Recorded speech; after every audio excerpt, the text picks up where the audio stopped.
अगर तुम्हें लग रहा है कि 5th से लेकर 12th तक टॉपर रहने के बाद तुम लाइफ में भी टॉपर रहने वाले हो, तो ब्रो सॉरी, ऐसा नहीं है. I would argue that being street smart is more important than being academically smart. Those who are street smart have advantage over timid people in their lives.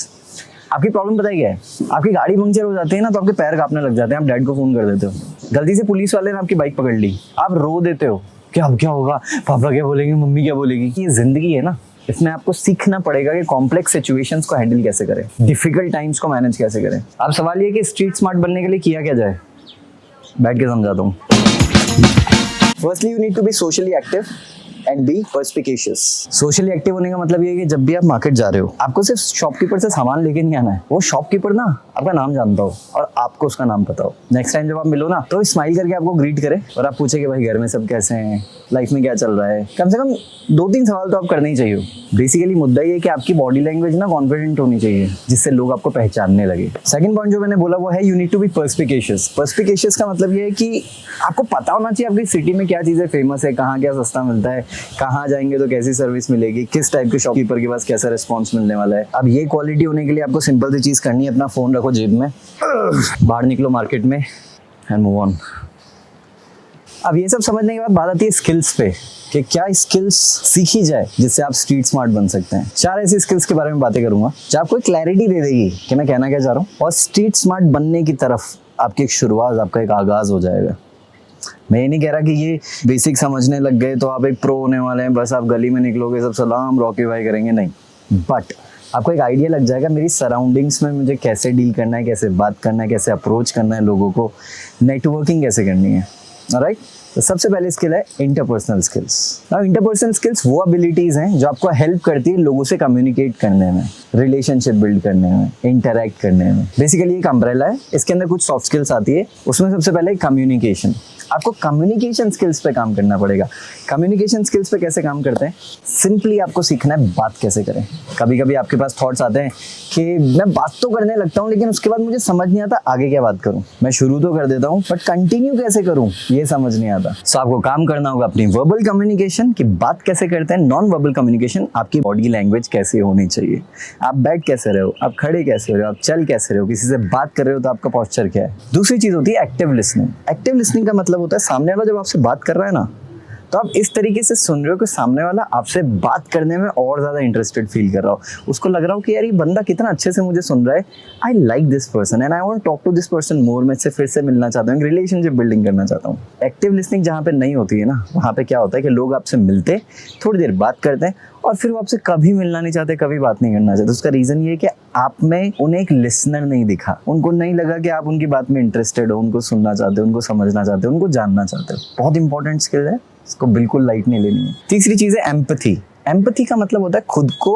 सामने वाले के शूज में रख के उसकी सिचुएशन समझना. अब हम लोग कभी कभी क्या अननोइंगली कोई गिर जाता तो उस पर हंस देते हैं, किसी ने अपनी प्रॉब्लम समझाई तो स्माइल कर रहे होते हैं, अरे कोई बात नहीं यार. ऐसा नहीं होता, उसके लिए शायद बड़ी चीज़ है, वो आपको छोटी लग रही है और आप उसका पेन नहीं समझ रहे हैं. तो आप नहीं समझेंगे, सामने वाला डिस्कनेक्ट हो जाएगा, सोचेगा यार मेरी प्रॉब्लम है, इसको हंसी आ रही है, मजाक लग रहा है. Next one is conflict resolution. Conflict resolution with time आता है. आपको एकदम से आप कुछ सेशन लेके कॉन्फ्लिक्ट प्रॉब्लम सॉल्व करने नहीं लग जाओगे लोगों की.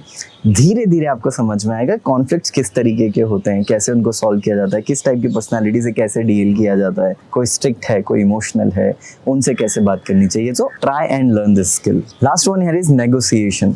नेगोशिएशन जिसको अपन बोलते हैं, और भाई ये इंसान तो बहुत पैसे तुड़वा देता है. सिर्फ पैसे तुड़वाना ही नेगोशिएशन नहीं होती है, ये समझना पड़ेगा आपको. बहुत सारी ऐसी बातें होती है जब सामने वाला आपसे कर रहा होता है. सो उसको ये नहीं लगना चाहिए कि आप उसका नुकसान चाह रहे हो, खुद का देख रहे हैं.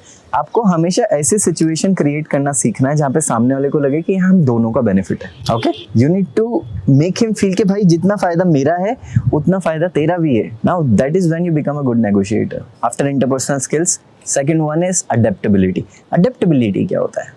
सिंपल एग्जांपल से समझाता हूँ. आप नई जगह पे गए हो रहने, हॉस्टल के अंदर पहले दिन लड़ाई हो गई, किसी ना किसी रीजन से आप लोगों को बोला रूम में बैठो, और शाम को 5 बजे आप खाना खाते हो, 7 बज गई. अब 7 बजते आप अपनी मम्मी को फोन करके बोल रहे हो, मम्मी आज तो मैंने खाना ही नहीं खाया, मैंने लंच भी ढंग से नहीं किया था, लेट उठा था, ब्रेकफास्ट भी नहीं कर पाया, मेरा मन नहीं लग रहा है यहाँ पे, मुझे घर की याद आ रही है बहुत ज्यादा, मुझे भूख लग रही है, मेरा सर दर्द कर रहा है. You are not adaptable. You're that baby जिसको बहुत ज़्यादा पैम्पर किया गया। पैम्पर करना गलत नहीं है पेरेंट्स, सही चीज़ें नहीं सिखाना पैम्परिंग के साथ वो गलत है। सो अडेप्टेबल होना पड़ेगा सिचुएशंस के लिए। लाइफ में डिफिकल्ट सिचुएशंस आनी ही आनी है। पेरेंट्स मैं तो कहता हूँ कुछ आप भी क्रिएट कर दिया करो धीरे धीरे। सो लाइफ में ऐसी सिचुएशंस आनी है और आपको सीखना पड़ेगा उन सिचुएशन से डील कैसे करना है। नहीं करोगे बाद में जाके परेशान होगे। आधे से ज़्यादा लोग जो बाहर निकलते हैं, जो कि बहुत क्रूशियल होता है, वो पढ़ाई काम छोड़ के वापस आ जाते हैं क्योंकि नए माहौल में अडेप्ट नहीं कर पा रहे। सो बिकम दैट पर्सन जो क्विकली एडजस्ट कर लेता है। और एडजस्ट भी नहीं हो रहा ना, अपने आप को कहीं भी नई जगह जाओ, 3-6 महीने 1 साल दो, उसके बाद कोई डिसीजन लो। 2 महीने में मन नहीं लग रहा, इट्स ओके, टेल योरसेल्फ कि नई जगह है, ग्रोथ के लिए आया हूँ, फायदा होने वाला है, यहाँ रुकूंगा तो, and give yourself time. Number 3 is emotional intelligence. अब इमोशनल इंटेलिजेंस क्या होता है? खुद के इमोशंस को और सामने वाले के इमोशंस को अच्छे से समझना और फिर रिस्पॉन्स देना। इमोशनल इंटेलिजेंस ऐसी स्किल है, अगर आपने सीख ली ना तो आप जहाँ जाओगे खूबसूरत रिश्ते बना के आओगे। और अगर ये नहीं सीखी तो लोग आपसे कनेक्ट नहीं हो पाएंगे। आप हमेशा बिना दोस्तों के, बिना क्लोज लोगों के बैठे रहोगे और ये सोचते रहोगे यार मेरी किस्मत ही खराब है, मेरी दोस्ती नहीं है। किस्मत खराब नहीं है, आपकी इमोशनल इंटेलिजेंस स्किल्स खराब है। एक लास्ट और बात करूंगा आपसे, ये इतनी इंपॉर्टेंट है कि जब भी आप किसी से मिलोगे आपका फर्स्ट इंप्रेशन क्रिएट करने में हेल्प करेगी। हमेशा याद रखना, फर्स्ट इंप्रेशन अगर अच्छा क्रिएट नहीं हुआ तो हजारों मीटिंग्स लग जाती है उसको फिर से अच्छा करने में, फिर भी चांसेस कम होते हैं। स्किल का नाम है ग्रूमिंग। आपके बाल कैसे कटने चाहिए? अगर फेशियल हेयर रख रहे हो तो गुड, उसको ट्रिम करके प्रॉपर्ली ग्रूम करके रखो। नहीं रख रहे हो तो और भी अच्छा है। एक रूल याद रखना, गुड फेशियल हेयर और नो हेयर। या तो अच्छा आ रहा है तो रखो, नहीं आ रहा तो मत रखो, कोई दिक्कत नहीं है। सही नहीं लग रहा, मीठा लग रहा है, ये लग रहा है, वो लग रहा है, ये जो लैंग्वेज होती है ना, ये समझना छोटी बुद्धि वाले लोग यूज करते हैं। कुछ नहीं होता है, clean shave, there is nothing wrong with that. कपड़े कैसे पहन रखे हैं, क्या आपकी शर्ट पैंट्स का कलर मैच हो रहा है, क्या आपका बेल्ट आपके शू का कलर मैच हो रहा है, सॉक्स आपने क्या पहन रखे हैं, कौन सी पैंट्स के नीचे कौन से शूज पहन रखे हैं, कौन से शर्ट के नीचे कौन सी पैंट्स पहन रखी है। एवरीथिंग आपका हाइजीन, आप में से स्मेल आ रही है आपके मुंह में से, आपकी बॉडी में से, ये वाला पार्ट है क्या, यहाँ बहुत ज्यादा बाल है, पूरा शेव्ड है बट यहाँ पे छोटे छोटे बाल दिख रहे हैं। Guys these are small small things which make a big difference. अब नोट किया, कभी कभी कुछ लोगों से आप बहुत ज्यादा इंप्रेस हो जाते हो। अब नोट करना, आप इंप्रेस इसलिए रहे हो क्योंकि ये सब चीजों का वो ध्यान रख रहे हैं। कभी भी आप बहुत ज्यादा किसी से इंप्रेस्ड और मिल ली है उससे और उसमें बदबू आ रही होगी ना, आप याद भी नहीं करोगे उसको वापस, आप सोचोगे भी नहीं उसके बारे में। ऐसा गंदा इंप्रेशन क्रिएट होगा आपके दिमाग में, यू विल बी लाइक दूसरे ठीक है भाई, नहीं मिले जब तक ठीक थे। सो प्लीज इन स्किल्स को सीखें, बिकम स्ट्रीट स्मार्ट। जब आप बाहर निकलोगे ना, स्कूल के लिए, कॉलेज के लिए, जॉब के लिए, नए लोगों से मिलोगे, इंडिया की अलग अलग सिटीज से, कंट्रीज से लोग आएंगे, देन यू विल रियलाइज के आपकी आवाज़ नहीं निकल रही, आपसे बोला नहीं जा रहा है, आप अंडर कॉन्फिडेंट है, आप लो कॉन्फिडेंट है। अगर आप ये सब चीज़ें नहीं जानते, ये स्किल्स को नहीं समझते हैं तो। और कुछ लोग देखेंगे आप यार मिलते दोस्त बना लेते हैं, जिससे मिलते हैं वो इसका यार हो जाता है। उसका रीज़न ये है, these people are street smart. इन्होंने पढ़ाई के साथ साथ या पढ़ाई के बिना अपनी इन स्किल्स पे काम किया है, बात कैसे करना है, दिखना कैसे है, ऑल दीज थिंग्स। अगर आप वो इंसान है जैसे पढ़ाई पे ध्यान दे रहे हैं, सिंपल सी बात बोलूँगा यार, बुरा मत मानना, बट आप याद करो अपने स्कूल्स के वो टॉपर्स जो हमेशा फर्स्ट आते थे, पूरे दिन पढ़ते रहते थे, आगे बैठते थे फर्स्ट सेकंड थर्ड बेंच पे। मैं नहीं बोल रहा सब कुछ नहीं करते हैं, बट ज़्यादातर आपको जितने अच्छे परफॉर्मर्स थे उतने अच्छे परफॉर्मर्स अभी नहीं दिखेंगे। मैं ये नहीं कह रहा पढ़ो मत, that is very important, but उसके साथ साथ ये स्किल्स पे भी काम करो ताकि जब आप बाहर निकलो आप अच्छे से परफॉर्म कर पाओ, आप लोगों से कनेक्ट कर पाओ, रिलेशनशिप्स बिल्ड कर पाओ। क्योंकि याद रखना, नेटवर्किंग एक ऐसी चीज़ है जो आपको पता नहीं कहाँ से अपॉर्चुनिटीज़ ला के दे देगी। मैं एक बहुत बड़ा एग्जाम्पल हूँ उसका। मुझे बहुत अच्छे अच्छे लोग मिले ज़िंदगी में, I am blessed with people in my life, जिनके कारण मुझे ऐसी ऐसी अपॉर्चुनिटीज़ मिली है जो मैं सोच भी नहीं सकता था कभी। मेरी पहली job as a trainer Dubai में मिली थी। मेट्रो स्टेशन के बाहर मुझे एक लड़की मिली थी जिसने मुझे बोला फ़ोटो खींचोगे क्या, 4-5 दोस्त लोग खड़े थे वो। मुझे मज़ा आता है बातें करने में लोगों से। ऐसा नहीं, मैं हमेशा से ऐसा था, बचपन से मैं अंडर कॉन्फिडेंट रहा हूँ मेरी लाइफ में। ओके, सो वहाँ पे मैं उनकी फ़ोटो खींचने लगा। उन्होंने कहा क्या कर रहे हो? मैंने कहा मॉरिशस से आया हूँ, I am looking out for something here. बोले क्या ढूंढ रहे हो? मैंने कहा फ्रीलांस वर्क ढूंढ रहा हूँ, हॉस्पिटैलिटी से हूँ, I can train people this and that. बोले आपका CV भेजो। मैंने कहा बहुत लोग मांगते हैं CV, यार तुम भी ले लो।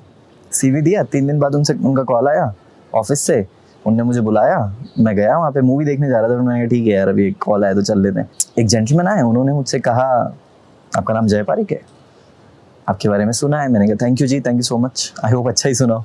बोलते हैं हाँ जी, कब से ज्वाइन कर सकते हो? मैंने कहा इंटरव्यू तो ले लो आप। बोले आपसे जो रोड साइड पे मिली थी ना वो इस कंपनी की CEO है। 10+ कंपनीज की कॉन्ग्लोमरेट ग्रुप ऑफ कंपनीज की सीईओ से मैं वहाँ मिला था, जिससे मैं बात करने लगा, तो मुझे आइडिया भी नहीं था।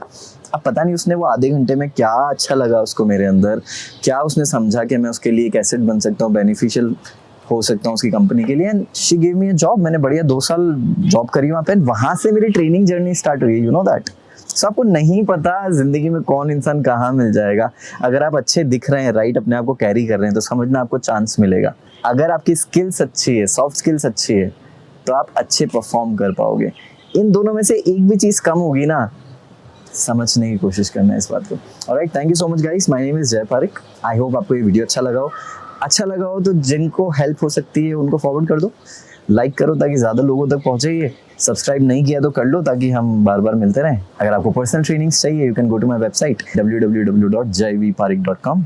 Written here. सोशल मीडिया पे एक्टिव हूँ मैं, इंस्टाग्राम पे I make a lot of videos related to personal growth. आओ मिलते हैं, बातें करते हैं, सीखते हैं कुछ ना कुछ नया साथ में और ग्रो करते हैं।